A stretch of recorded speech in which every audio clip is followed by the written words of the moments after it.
Hi, I'm Pam Keeber of RetroRenovation.com, and in this series of videos I'm going to take you through my blue bathroom renovation. Now, a bathroom is typically the smallest room in your house, so you would think that it would be the easiest to renovate. But actually, the opposite is true.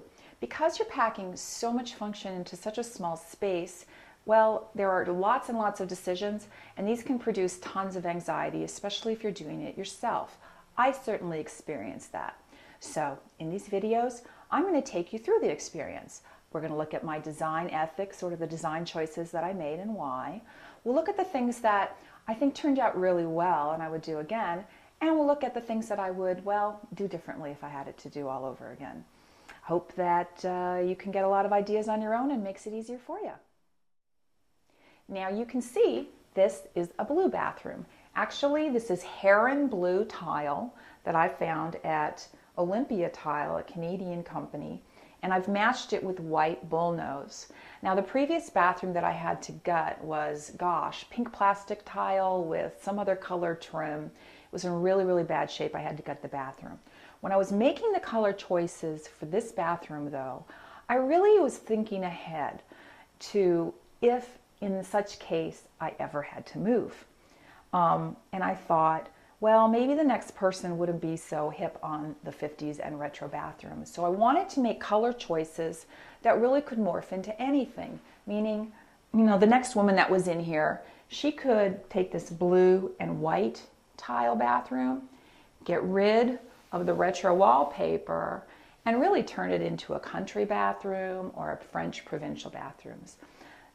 Anytime you're doing something expensive, like tile work, this is an expensive part of the bathroom, you may want to think conservatively. This is not easy to change, so do something that you can work with or other people, the next homeowner can work with and change. So I chose a conservative, relatively conservative color that would provide flexibility from a design standpoint.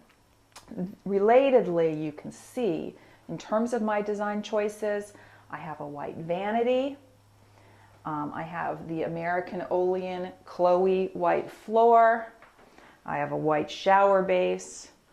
Really, the retro vibe that you get from the bathroom comes from the accessories, which are easy to change out.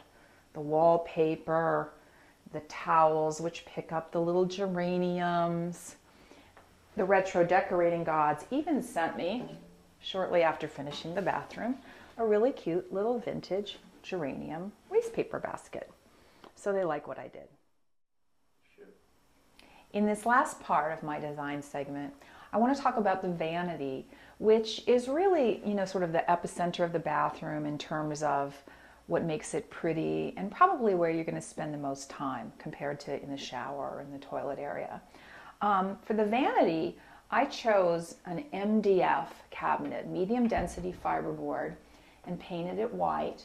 I really tried to replicate the previous bathroom vanity, but MDF is a modern material that doesn't expand and contract when you paint it. And obviously there's a lot of moisture in the bathroom, which causes expansion and contraction of other kinds of woods. This has worked out really well. It's really solid. I really like it. For the sink, I chose a Kohler sink. I got a nice big round one or ovular one because I had a lot of space to work with. I actually started out specifying something more compact, but when this vanity started going in, I thought, you know what, I have a little bit more space to work with. I'm going to use it. This is the Mississippi Lav faucet. It's made by a company called Sign of the Crab. There's also a 4-inch set, just a little more compact 4-inch set. I love, love, love this Lav set for mid-century bathrooms. It has this real kind of like octagonal industrial deco feel. I put up a mirror that was vintage and I found in a local shop.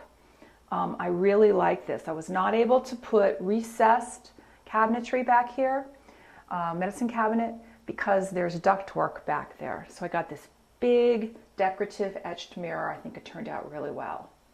And this is going to blow the camera right out. I know.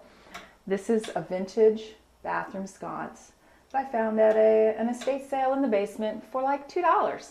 It worked out beautifully. One last thing I want to say about design in general when it comes to your bathroom is that every little item that you put in doesn't need to scream from a decorative standpoint. You know, when you're designing something in print, the white space is just as important and helps you focus on what is in the print piece. It's the same thing when you're decorating in a bathroom, really decorating anywhere. Your eye needs to rest in order to be able to focus where you want the eye to focus. So white, relaxing, softer, serenity. I mean, everything doesn't have to be designed within an inch of its life. You can pick and choose where you want to spend your money and where you want to put your design flourish. I'm Pam Keever of retrorenovation.com. Thanks for joining me today to hear about my blue bathroom renovation. If you'd like more tips on products, resources, and design inspiration to renovate your bathroom, kitchen, or really any room in your mid-century house, be sure to check out my blog, retrorenovation.com. See you later.